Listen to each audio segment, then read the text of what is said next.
Okay, ladies and gentlemen, I got Don Barnes from 38 Special on the phone. How's it going, man? Great. How are you, bud? Not too bad. Cold here in the Midwest. You're down in Atlanta, Georgia, aren't you? I am. I'm finally home. We're going to go to Scotland for Christmas. My wife and I are leaving Sunday, going to Edinburgh, Scotland, and I'm going to rent a car and drive on the wrong side of the car and the wrong side of the road. It's a relearning process. It takes about 10 or 15 minutes at first, but then you have to think about it as like kind of driving farm equipment or something. Yeah. Is your wife from Scotland? No.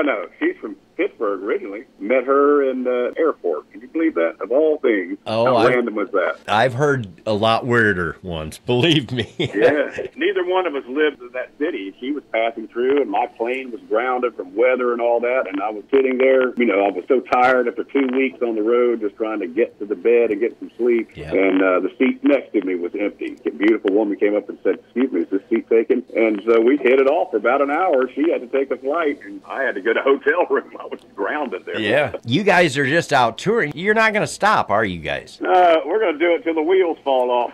We've been doing this for a long time, and it's been a great job to bring that kind of joy to people, you know. And we all came from Jacksonville, Florida. It was a Navy town. Leonard Skinner came from there, Allman Brothers, Molly Hatch. They all came from the same area. You could probably hit a golf ball and hit every musician that was around the west side of Jacksonville. But that's how you got started with Donnie. Yeah, we had, but Navy town. There was 4 naval bases. So at 15 years old, we were playing sailors clubs. Ronnie Van Zandt, all the Skinner guys, Allman, everybody played sailors clubs. And you kind of learn the fundamentals, the foundations of songs, cover songs then. And then you start thinking that, and then you just get cocky and you think you can write your own songs. And that's when you go starve for about 10 years. But I noticed on some of your bio stuff that you saw Hendrix and Zeppelin.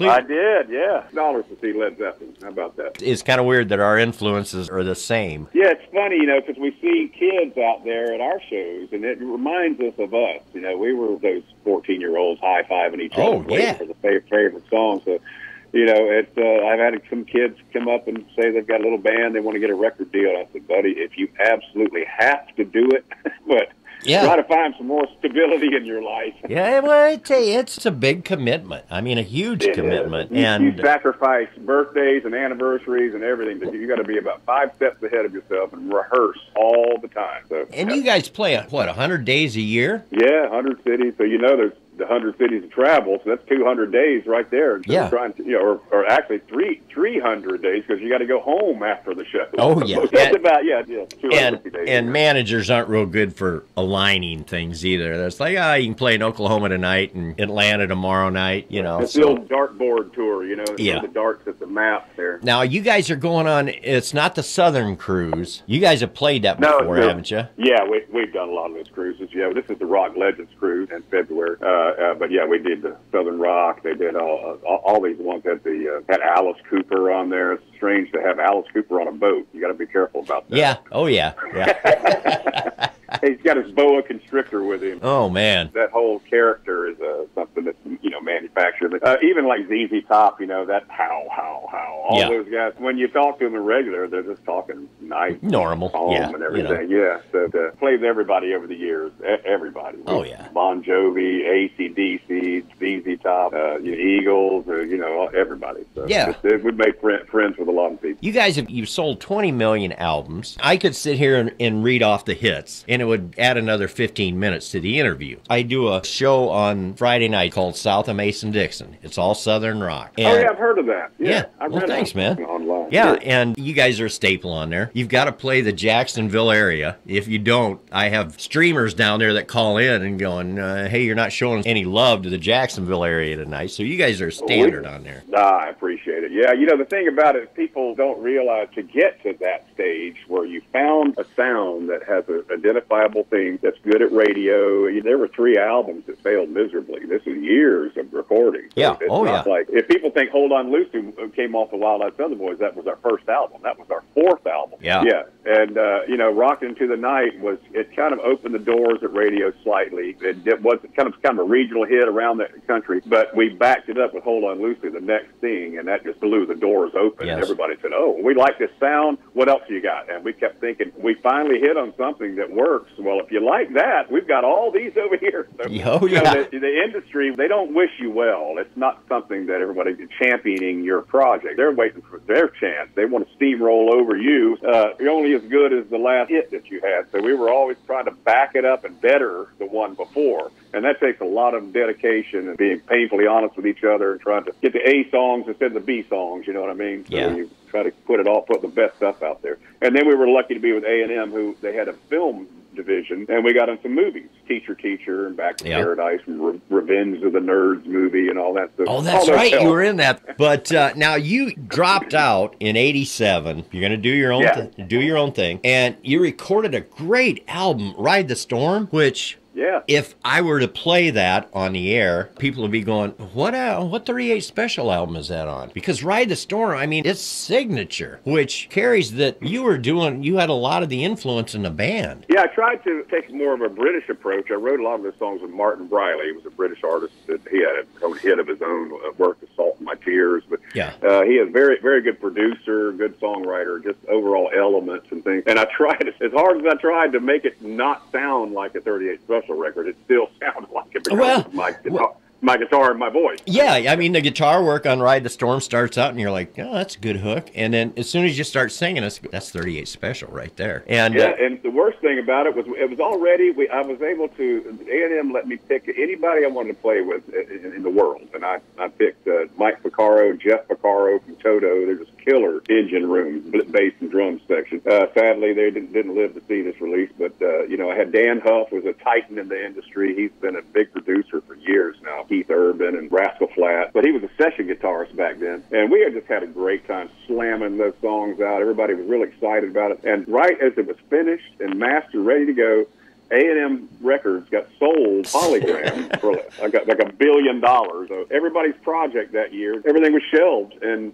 the staff was gone. The whole company was bought out. So we're standing around holding our hands up like, what do we do now? Yeah, so you got your master here. Yeah. Right. So there was a lot of wrangling over the years to get that out. It became an import. It went through an Australian record. 28 years it took it before it was released, right. And those songs are just as relevant today as they were back then. Oh, yeah, totally. Yeah. Suggest anybody to, whatever your music source, go to Don Barnes, and the name of the album is Ride the Storm. And it's Amazon, iTunes, all that. I'll tell you the truth, Bill. The ironic thing about it, after all that time, that A&M just sat on it, but they didn't release. They weren't into selling any masters. But after it got released, it was 5 stars around the world. Got 5 stars in the UK and Germany and Japan. And so I want to go back to them and say, see, you were sitting on this golden record here. Could have paid the bills. That's right.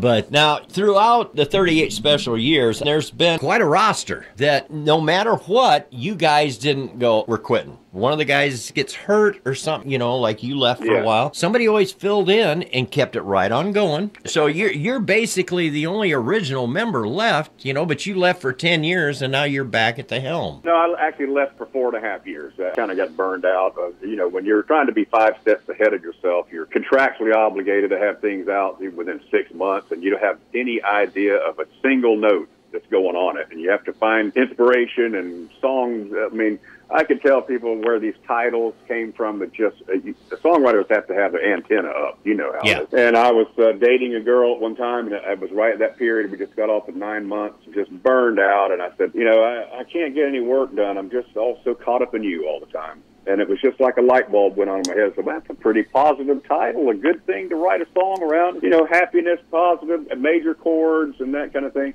So a lot of those songs came from real truth. Hold On Loosely was about a bad relationship I'd been in, and she was trying to kind of keep me under her thumb, and I was trying to be somebody, Yeah, So oh yeah. I wrote that with Jim Peterick, the guy from Survivor. He wrote Eye of the Tiger and all those great Survivor hits. And we used to sit down at a table and talk about, how you been and that kind of thing. And I said, well, what is it about people that just can't seem to, tolerate their differences and try to change the other person and that kind of hold them down and all that. And I had a little book of titles. I said, what do you think about this title, Hold On Loosely? And he said, oh, yeah, but don't let go. Don't let go. And that was the perfect couplet for it. Yeah. We were off to the races then. Now, your present lineup is killer. Right. You got Danny Chauncey on guitar. The other guitar, he's been with you since 91 or something like that. And we've got, the thing about it, to continue greatness, you surround yourself with legends.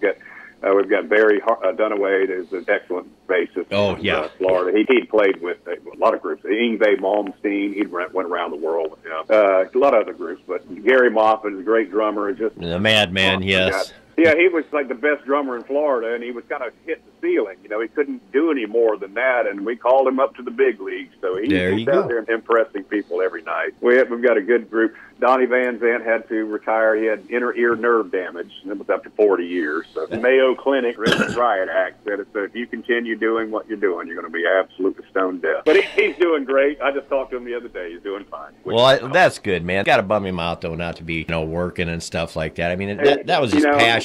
Yeah, Bill, I tell you, his brother Ronnie was killed in a plane crash in 77. And I told him, I said, you know what, Ronnie would have been so proud of you for going 40 years. It was a tearful parting there. He was my partner. We drove around in an old beat-up car looking for a shack to rehearse in at night while we had day jobs. So he was from day one with me, but we stay in touch, But he's doing great. Well, that's cool. Well, Donnie, for years, wanted us to aim our amps, kind of angle them at him. He was in the center, so we'd aim them toward the center. So he had both guitars blasting in his ears, so it definitely took its toll. Some people are susceptible to that. Yeah, I think I still have some hearing left, huh? Huh? Who am I talking to again? That's right. But January 19th, you guys are going to be down here at Rhythm City Casino. I've already got my tickets. We're really looking forward to it, and it's going to be a great show down there. I tell you, it's everything you want to hear through the history of the band. It's every song from the movies. It's just everything. So it's about 95 minutes of just a real ride. No dead space. The energy level, we want to drop it down. We just take them up.